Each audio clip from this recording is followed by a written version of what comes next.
Morning welcome to 5xi. Gulf పరిణామాల నేపథ్యంలో చమురు వినియోగం తగ్గింపుతో పాటుగా పలు పొదుపు సూత్రాలను సూచించిన ప్రధాని మోదీ ఆ దిశగా తానే ఆచరణ కూడా స్టార్ట్ చేశారు. మోదీ తన అధికారిక కాన్వాయ్లోని వాహనాల సంఖ్యని భారీగా తగ్గించేశారు. కేవలం 2 వాహనాల కాన్వాయ్తోనే ఇవాళ ప్రధాని మోదీ పయనించారు. ప్రధాని కాన్వాయ్లో సాధారణంగా అనేక భద్రతా సహాయక వాహనాలు ఉంటాయి. వీటిలో ఎస్యూవీలు, భద్రతా ఎస్కాట్ వాహనాలు, అంబులెన్స్లు, టెక్నాలజీ సంబంధిత సహాయక వాహనాలు ఉంటాయి. అయితే ఇప్పుడు వాటిని భారీగా కుదించేశారు. అయితే మోదీ బాటలోనే రాజ్నాథ్ సింగ్, అమిత్ షా కూడా పయనించారు. రాజ్నాథ్ సింగ్ కాన్వాయ్లో కూడా వాహనాల సంఖ్య భారీగా తగ్గిపోయింది. ప్రధాని నిర్ణయం వెలువడిన వెంటనే అమిత్ షా తన కాన్వాయ్ని 11 వాహనాల నుంచి 5కి కుదించారు. మరోవైపు ప్రధాని మోదీ సూచనల్ని అందరూ పాటించాలన్నారు సీఎం చంద్రబాబు. ఇప్పుడు కాన్వాయ్ ఒక ఫ్యాషన్ అయిపోయింది అన్నారు. 10 వాహనాలు వెనక ఫాలో కావడం సరికాదని, సెక్యూరిటీ మీనింగ్ఫుల్గా ఉండాలని కామెంట్ చేశారు. యుద్ధ ప్రభావం ఎదుర్కొనే చర్యలపై రేపో ఎల్లుండో ప్రభుత్వం ఒక ప్రకటన చేస్తుంది అన్నారు.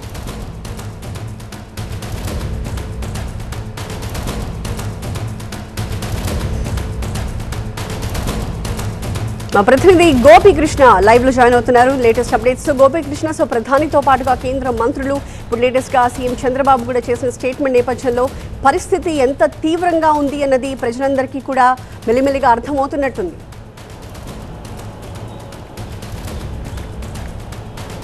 ఎస్, ఖచ్చితంగా ఇంధన పొదుపు లక్ష్యంగా దేశ ప్రధాని తన పొదుపు చర్యల్ని ప్రారంభించారు. అందులో భాగంగా తన వాహన కాన్వాయ్ని తగ్గించుకున్నారు. సుమారు 10 నుంచి 12 వాహనాల కాన్వాయ్ ప్రధాని నరేంద్ర మోదీకి ఉంటుంది. ఇందులో సెక్యూరిటీ వాహనాలతో పాటుగా ఇటు హై లెవెల్ ముఖ్యంగా భద్రతకు సంబంధించి బ్లూ బుక్ రికార్డ్స్ ఆధారంగా ఎస్పీజీ భద్రతను కల్పించడం జరుగుతుంది. అందులో భాగంగా ఇటు రేంజ్ రోవర్ వాహనాన్ని ప్రస్తుతం ప్రధాని నరేంద్ర మోదీ వినియోగిస్తున్నారు. అందులో ఒకటి సేమ్ నెంబర్ ప్లేట్ ఉన్న వాహనాలు 2 ఉంటాయి. అలాగే జామర్ వెహికల్, అంతేకాకుండా ఎస్పీజీ సెక్యూరిటీకి సంబంధించిన వెహికల్ ఫార్చునర్, బెంజ్, BMW, అలాగే రేంజ్ రోవర్, ఇటువంటి వెహికల్స్ని ప్రధాని నరేంద్ర మోదీ భద్రతా రీత్యా ఉపయోగించడం జరుగుతుంది తన కాన్వాయ్లో. ఇప్పుడు కేవలం 2 వాహనాలకు వాటిని కుదించడం జరిగింది. ఈరోజు 2 వాహనాల కాన్వాయ్లో ఆయన ప్రయాణించడం జరిగింది. అలాగే ఆయనతో పాటుగా కేంద్ర మంత్రులు, రక్షణ మంత్రి రాజ్నాథ్ సింగ్, హోంమంత్రి అమిత్ షాతో పాటుగా మిగతా కేంద్ర మంత్రులు కూడా ప్రధాని పిలుపుని ముఖ్యంగా నేతలు పాటించినప్పుడే ప్రజలు వాటిని అమలు చేయడం, అలాగే ప్రజలు కూడా వాటిని పాటించడం చేస్తారు. కాబట్టి సో ముందు తాము మారకుండా మిగతా అంశాలన్నింటినీ కూడా ప్రజల్ని మారమని చెప్పడం ఎంతవరకు సమంజసం ఉద్దేశంలో భాగంగానే మొదట ప్రధాని నరేంద్ర మోదీనే తన వాహన కాన్వాయ్ని తగ్గించుకోవడం, దానికి ఆదర్శంగా తీసుకుని కేంద్ర మంత్రులు, బీజేపీ పాలిత రాష్ట్రాల ముఖ్యమంత్రులు కూడా ఈ విధంగా ఉన్నత స్థాయి నేతల నుంచి ముఖ్యంగా ఈ ప్రక్రియ మొదలైతే ప్రజలకు కూడా వీటిని అలవర్చుకుంటారు. పబ్లిక్ ట్రాన్స్పోర్టేషన్ని యూటిలైజ్ చేయడం కానీ, ఇటు ఎలక్ట్రిక్ వాహనాల వైపు మళ్ళడం కానీ, ఎందుకంటే సిచ్యువేషన్ చాలా సీరియస్గా ఉంది. గడిచిన 70 రోజుల్లో ఈ పశ్చిమాసియా, అమెరికా, ఇరాన్ యుద్ధం వల్ల చమురు సంస్థలకు ఇటు రోజుకి 1000 కోట్ల రూపాయల నష్టం వాటిల్లుతుంది. సో ఇప్పటికే 1,00,000 కోట్లకు పైగా నష్టాల్లో నడుస్తున్న పరిస్థితి. చమురుదారులు ముఖ్యంగా మనం దిగుమతి చేసుకుంటున్న క్రూడ్ ఆయిల్ ధర, బ్యారెల్ ధర $105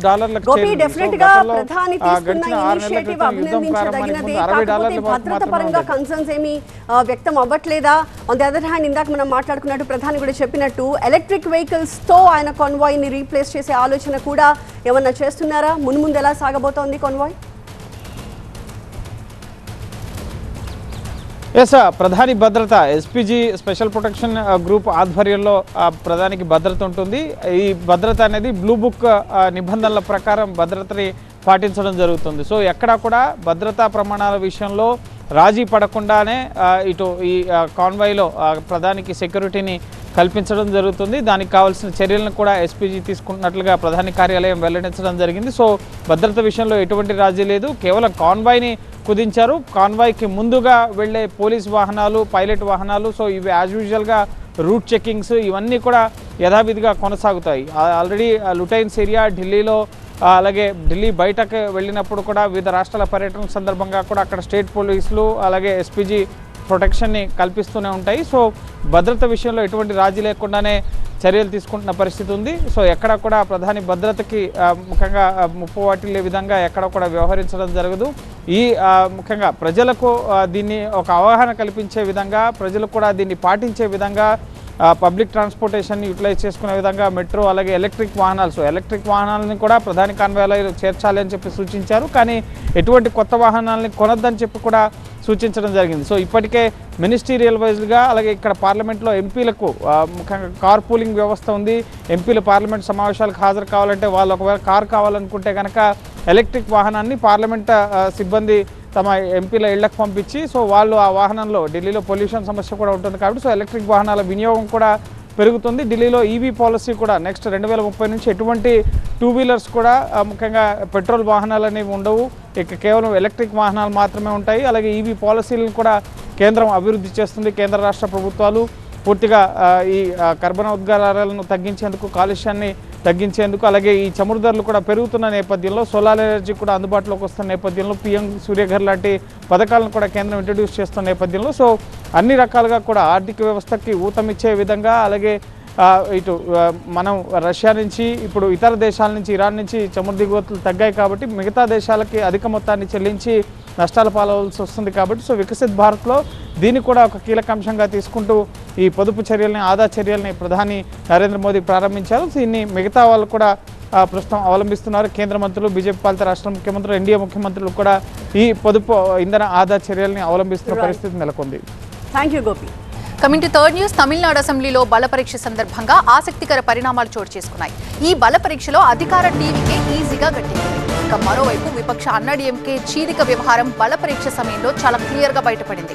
అన్నాడీఎంకేకి చెందినటువంటి 47 మంది ఎమ్మెల్యేలు ఓటింగ్ కి దూరంగా ఉండాలని నిర్ణయించినప్పటికీ ఆ పార్టీకి చెందిన 24 మంది ఎమ్మెల్యేలు విజయ్ ప్రభుత్వానికి అనుకూలంగా ఓటు వేశారు. పళనిస్వామి వర్గానికి చెందిన 22 మంది ఎమ్మెల్యేలు మాత్రమే ప్రభుత్వానికి వ్యతిరేకంగా ఓటు వేశారు. ఇక ఓటింగ్ కి ముందు ప్రధాన ప్రతిపక్షమైన డిఎంకే తన 59 మంది ఎమ్మెల్యేలతో సభ నుంచి వాకౌట్ చేసింది. మరోవైపు తమ పార్టీ రెబల్ వర్గానికి చెందిన ఎమ్మెల్యేలను సీఎం కలవటం ఎంతవరకు న్యాయమని పళనిస్వామి ప్రశ్నించారు. సభలో అన్నాడీఎంకే రెబల్ ఎమ్మెల్యే వేలుమణిని మాట్లాడాలని స్పీకర్ చెప్పడాన్ని తప్పుబట్టారు. తమ పార్టీలు విభేదాలు ఉన్నాయని, తమ పార్టీ ఎమ్మెల్యేలను కొనుగోలు చేసేందుకు సీఎం ప్రయత్నిస్తున్నారంటూ అనుమానాలు కలుగుతుందని చెప్పుకొచ్చారు. అయితే తమకు మంత్రి పదవులు అవసరం లేదని, అన్నాడీఎంకే హయాంలోని పథకాలను కొనసాగించాలని అన్నాడీఎంకే రెబల్ వర్గం ఎమ్మెల్యే వేలుమణి అంటున్నారు. అయితే అసెంబ్లీలో బల నిరూపణ సందర్భంగా నిట్ట నిలువున చీలిపోయిన అన్నాడీఎంకే రాబోయే రోజుల్లో మనుగడ సాగిస్తుందా? తమిళనాడులో కప్పుడు చక్రం తిప్పిన ఆ పార్టీ పరిస్థితి ఏంటి అనే దానిపై ఆసక్తికరంగా చర్చ జరుగుతోంది.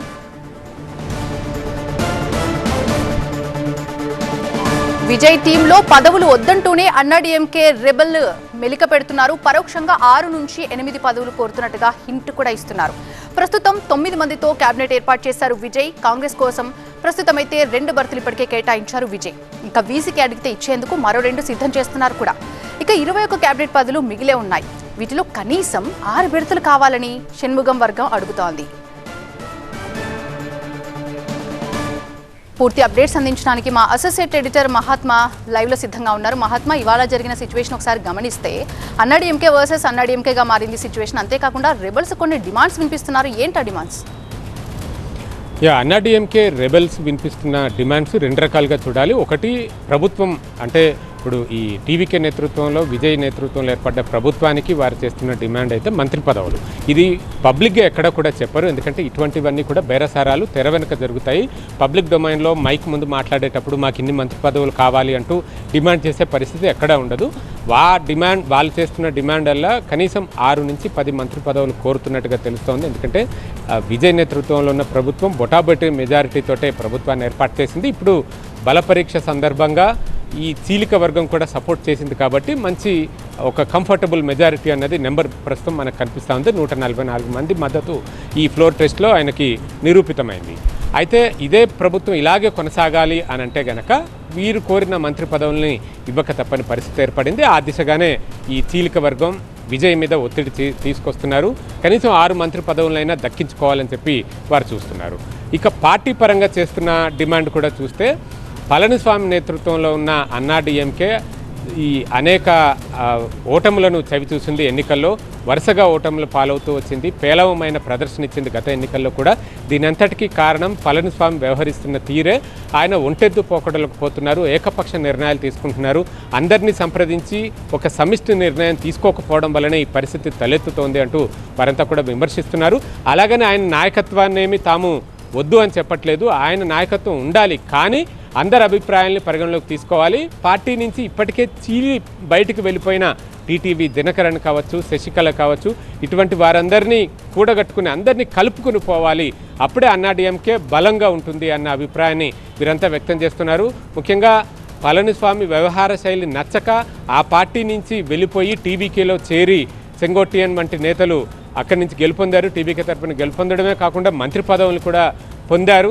తామే ఎటువంటి పదవులు లేకుండా ఏమీ కాకుండా పోతున్నామన్న ఆవేదన వారు వ్యక్తం చేస్తున్నారు. సో ఈ పళనిస్వామి మాత్రం టీవీకేకి మద్దతు ఇచ్చే ప్రసక్తే లేదు అంటూ తన నిర్ణయాన్నే బలంగా అమలు చేయాలని చెప్పి ఆయన చూస్తున్నారు. ఇది సరికాదు, మెజారిటీ ఒపీనియన్కి తగ్గట్టుగా వెళ్ళాలి అన్నది ఈ చీలిక వర్గం నేతలు చెప్తున్నారు.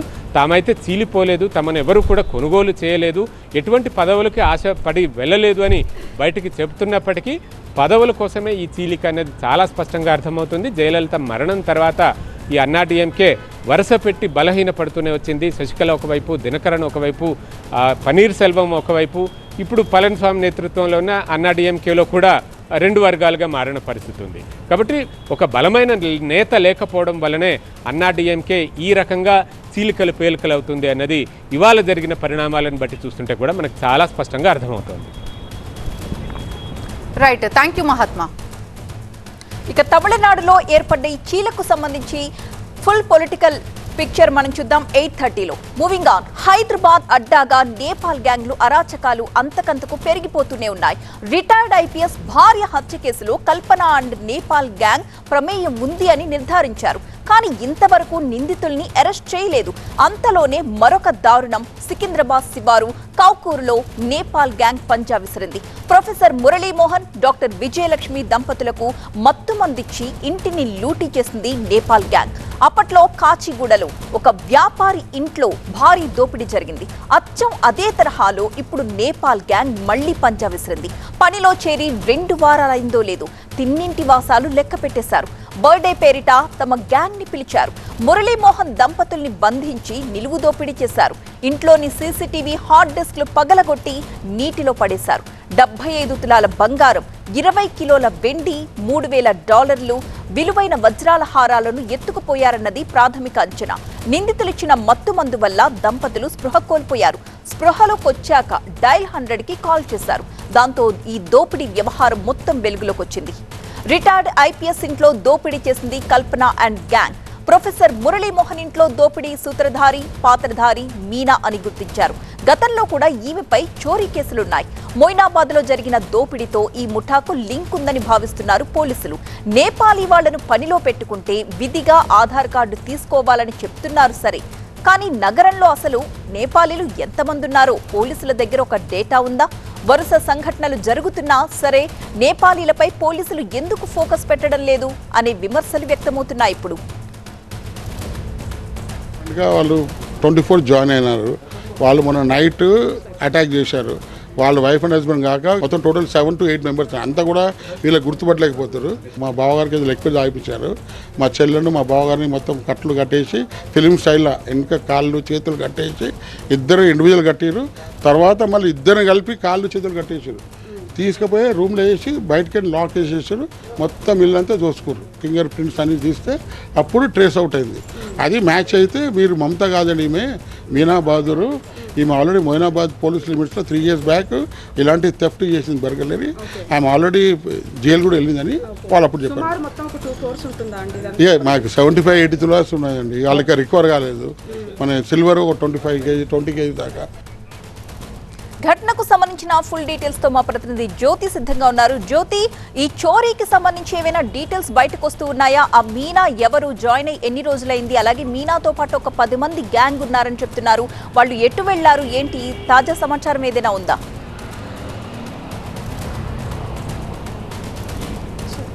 ఎస్ ప్రతిభ, ప్రస్తుతానికి మాత్రం జవహర్ నగర్ పోలీసులు ఇప్పటికే కొన్ని టీమ్స్ని ఫామ్ చేయడం జరిగింది. ఆ నిందితుల కోసం ప్రస్తుతం గాలింపు చర్యలను అయితే ముమ్మరం చేశారు. ప్రధానంగా మీనా అలియాస్ మమత.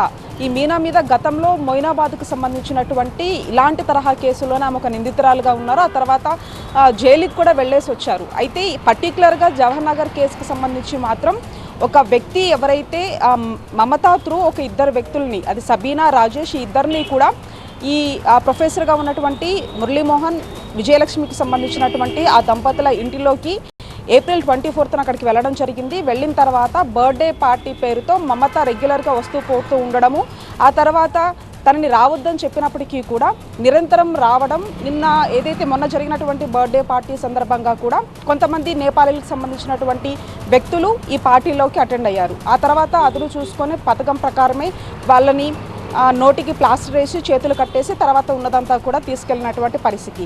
అయితే ఈ విషయం మీద వారం రోజుల క్రితం జరిగినటువంటి జూబ్లీ హిల్స్ రిటైర్డ్ ఐపీఎస్ భార్యని హత్య చేసి ఆ సొత్తును కూడా తీసుకెళ్లినటువంటి వ్యవహారంలో కూడా పోలీసులు ఇప్పటికే నేపాల్కి సంబంధించినటువంటి బోర్డర్ కావచ్చు, ముంబై లాంటి ప్రాంతాల్లో కూడా ఇప్పటికే ఆ నిందితుల కోసం ఒకవైపు గాలిస్తూ ఉన్నారు.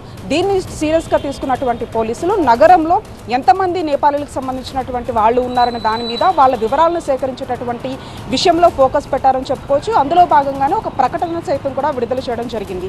ఎవరైనా సరే నేపాలీలకు సంబంధించినటువంటి పని మనుషుల్ని ఇంట్లో పెట్టుకున్నట్లయితే వాళ్ళకి సంబంధించినటువంటి ఫోటోసు, వివరాలు, అంతేకాకుండా ఎవరి ఏజెన్సీ ద్వారా వీళ్ళు పనిలో జాయిన్ అయ్యారనే దానికి సంబంధించి పరిధిలో ఉన్నటువంటి పోలీస్ స్టేషన్లకు వెళ్ళి వెరిఫికేషన్ చేయించుకోవాల్సిందిగా కూడా పోలీసులు చాలా సీరియస్గా హెచ్చరించడం జరిగింది.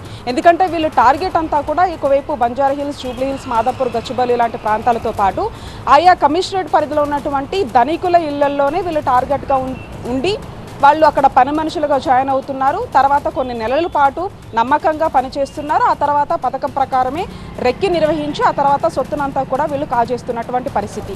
అయితే వారం రోజుల వ్యవధిలోనే జరిగినటువంటి జవహర్ నగర్ కేసు సైతం కూడా అలాంటి తరహా కేసే అని చెప్పుకోవచ్చు. ఎందుకంటే ఇక్కడ దంపతులు వాళ్ళ కాళ్ళ వేళ్ళు పట్టుకొని మమ్మల్ని చంపకండి, ఉన్నదంతా ఆయన తీసుకెళ్ళండి అని చెప్పిన తర్వాత వాళ్ళు మమ్మల్ని సహకరించండి అని చెప్పాక వాళ్ళని ఈ విధంగా కట్టేసి ఒక రూమ్లో బంధించిన తర్వాత ఉన్నదంతా కూడా ఊడ్చుకెళ్ళినటువంటి పరిస్థితి. అంటే ఓవరాల్గా కూడా అసలు నగరంలో ఉన్నటువంటి నేపాలీల సంఖ్య తెలిసి వాళ్ళకి సంబంధించినటువంటి వివరాలు కనుక పోలీసుల దగ్గర ఉన్నట్లయితే కొంత వాళ్ళ మీద నిఘా ఉండే అవకాశం ఉంటుంది. కాబట్టి పోలీసులు దీన్ని పూర్తి స్థాయిలో కూడా నేపాల్కి సంబంధించినటువంటి వివరాలను తెలుసుకునేటటువంటి ప్రయత్నం చేస్తున్నారు. ఇకపోతే 2 కేసుల్లో కూడా పోలీసుల ఇన్వెస్టిగేషన్ కొనసాగుతుంది. ఇప్పటికే నేపాల్ బోర్డర్ కావచ్చు, ఆయా ప్రాంతాలకు సంబంధించి రైల్వే స్టేషన్కి సంబంధించి అన్ని సర్చ్ చేసినా కూడా నేపాల్కి సంబంధించినటువంటి ఈ గ్యాంగ్ మాత్రం ఇలాంటి తరహా ఘటనలు చేసి పారిపోయి దొరకకుండా పోలీసులను కూడా ఒకవైపు ముప్పతిప్పులు పెడుతున్నటువంటి క్రమంలో ఈ 2 కేసులు కూడా చాలా కీలకంగా మారాయని అయితే తెలుస్తోంది. Right, thank you Jyothi. 5th exclusive వార్త. రొయ్యల మేత ధరల పెంపుపై ఆక్వా రైతులు ఆగ్రహం వ్యక్తం చేస్తున్నారు. ధరల పెంపును వ్యతిరేకిస్తూ పాలకుల్లో ఆక్వా రైతు సంఘాల సమావేశం జరిగింది. ఫీడ్ కంపెనీల్ని బహిష్కరించడం, క్రాప్ హాలిడేపై సమావేశంలో చర్చించారు. 3 నెలల్లో 2 సార్లు మేత ధరలు పెంచడంతో టన్నుకు 8,000 రూపాయల నుంచి 10,000 వరకు అదనపు భారం పడిందని ఆక్వా రైతులు చెబుతున్నారు. ఫీడ్ పై పెంచిన ధరలు తగ్గించాలని రైతులు డిమాండ్ చేస్తున్నారు. ఫీడ్ కంపెనీల తీరుకు నిరసనగా నిన్న వీరవాసనంలో ఫీడ్ బస్తాలు రోడ్డుపై పోసి నిప్పంటించారు. ఆక్వా రైతుల సమావేశం జరుగుతూ ఉండగా మంత్రి అచ్చెన్నాయుడు జూమ్ మీటింగ్ లో పాల్గొన్నారు. రైతులకి నష్టం కలిగించే విధంగా ఎలాంటి నిర్ణయాలు ఏకపక్షంగా తీసుకోరాదని ఫీడ్ కంపెనీలతో మాట్లాడుతూ ఉన్నారు. ఈ అంశంపై ఎల్లుండి ఫీడ్ కంపెనీ యాజమాన్యంతో చర్చిస్తామని తెలిపారు. మంత్రి అచ్చెన్నాయుడు హామీతో అమలాపురంలో ఈ నెల 18న జరిగే రాష్ట్ర స్థాయి ఆక్వా రైతుల సమావేశం వాయిదా వేసుకున్నారు. శుక్రవారం ఆక్వా రైతులు, ఫీడ్ తయారీ సంస్థలు, అధికారులతో అచ్చెన్నాయుడు ఉమ్మడి సమావేశం నిర్వహించనున్నారు. ఎల్లుండి సమావేశం తరువాత రొయ్యల ఫీడ్ ధర తగ్గిస్తే సరే, లేదంటే భవిష్యత్తు కార్యాచరణపై నిర్ణయం తీసుకుంటామని ఆక్వా రైతులు ప్రకటించారు. ఆక్వా రైతులైతే సీరియస్ గానే ఉన్నారు. మరిన్ని వివరాలు అందించడానికి మా ప్రతినిధి రవి లైవ్ లో జాయిన్ అవుతున్నారు. రవి, ఆక్వా రైతు సంఘాలు ఏమంటున్నాయి? ఫీడ్ ధర తగ్గించకపోతే ఏం చేయబోతున్నారు? అలానే ప్రభుత్వం ఎలాంటి నిర్ణయం తీసుకోబోతోంది? ప్రభుత్వం అయితే చాలా సీరియస్గానే ఈ ఇష్యూని టేకప్ చేసిందని చెప్పుకోవచ్చు. చాలా సీరియస్గానే రియాక్షన్ కూడా రైతులకు అనుకూలంగా కూడా ఇచ్చిందని కూడా మనం భావించవచ్చు. ఎందుకంటే రైతులు అభ్యంతరం వ్యక్తం చేసినప్పటికీ కూడా ఆక్వాకి సంబంధించిన ఫీడు ఏదైతే కంపెనీలు ఉన్నాయో అవి ఏకపక్షంగా కూడా పెంచాయి. టన్నుకి 8,000 నుంచి 10,000 వరకు కూడా ధరలు పెంచడంతో ఒక్కసారిగా రాష్ట్రం మొత్తం కూడా అలజడి రేకెత్తింది. ఆక్వా రైతులు మాత్రం రోడ్డు మీదకి వచ్చి ఉద్యమాలకు సిద్ధమైన నేపథ్యంలో అంతే స్పీడ్గా మంత్రి అచ్చెన్నాయుడు కూడా స్పందించారు. వెంటనే ఎవరైతే ఫీడ్ కంపెనీ ఉన్నారో ఫీడ్ కంపెనీలతో మాట్లాడి మీరు హోల్డ్ చేయండి పెంచిన ధరలని అని చెప్పేసి కూడా హెచ్చరించడం జరిగింది. అయితే ఈరోజు పరిణామం మొత్తం రాష్ట్రంలో ఉన్నటువంటి ఆక్వా రైతు సంఘాల ప్రతినిధులందరూ కూడా పాలకులు కేంద్రంగా సమావేశం సందర్భంలోనే ఒక జూమ్ మీటింగ్ కండక్ట్ చేయడం. జూమ్ మీటింగ్లో అటు ఫీడ్ కంపెనీలు, అదేవిధంగా రైతు సంఘాల నాయకులు, ప్రభుత్వం తరపు నుంచి మంత్రి అచ్చెన్నాయుడు లీడ్ తీసుకొని అధికారులతోటి సమావేశమైన సందర్భంలో ఖచ్చితంగా ఏదైతే పెంచారో ఆ పెంచిన అన్ని కూడా మొత్తం కూడా హోల్డ్ చేయాలి, ఎక్కడా కూడా రైతుల దగ్గర నుంచి డబ్బులు అదనంగా కూడా వసూలు చేయొద్దని చెప్పారు. ఈ నేపథ్యంలోనే నిన్నటి నుంచి కూడా అదనంగా మేతకి ధరలు వసూలు చేసినప్పుడు కూడా కొద్దిసేపటి క్రితమే ఈ మొత్తం ఫీడ్ కంపెనీల అసోసియేషన్ నుంచి కూడా ఒక అధికారికంగా లెటర్ అయితే విడుదలైనటువంటి పరిస్థితి కనిపిస్తుంది. మనం ఎక్స్క్లూజివ్గా కూడా టీవీ నేను స్క్రీన్ మీద కూడా చూడొచ్చు. ఆ లెటర్లో చాలా స్పష్టంగా చెప్పారు, రేపు 15వ తారీఖున జరగబోయే సమావేశం తర్వాత తదుపరి నిర్ణయం ఉంటుంది. అప్పటి వరకు కూడా పెంచిన రేట్లు అనేవి కూడా అవన్నీ కూడా రద్దు అవుతున్న పరిస్థితి. పాత రేట్ల ప్రకారమే మేము ధరలను వసూలు చేస్తామని చెప్తున్నారు. అయితే రైతు సంఘం నాయకులు కూడా దీనిపైన వేచి చూసే ధోరణి, ఎందుకంటే గవర్నమెంట్ కూడా సీరియస్గానే స్పందించి సానుకూలంగా ఉన్న నేపథ్యంలోనే 18వ తారీఖున అమలాపురం కేంద్రంగా ఒక పెద్ద సమావేశాన్ని ఏర్పాటు చేసుకుని తర్వాత ఉద్యమ కార్యాచరణ కూడా ప్రకటించాలని ముందుగా రైతు సంఘాల నాయకులందరూ కూడా డిసైడ్ చేసుకున్నప్పటికీ కూడా తాజా పరిణామాల నేపథ్యంలో రేపు జరిగేటువంటి 15వ తారీఖున జరిగినటువంటి సమావేశం తర్వాత మళ్ళీ రైతు సంఘాల నాయకులు కూర్చొని తమ నిర్ణయాలను వెల్లడించే అవకాశం అయితే కనిపిస్తూ ఉంది. Right Ravi, thank you for joining. ఇది వాళ్ళ 585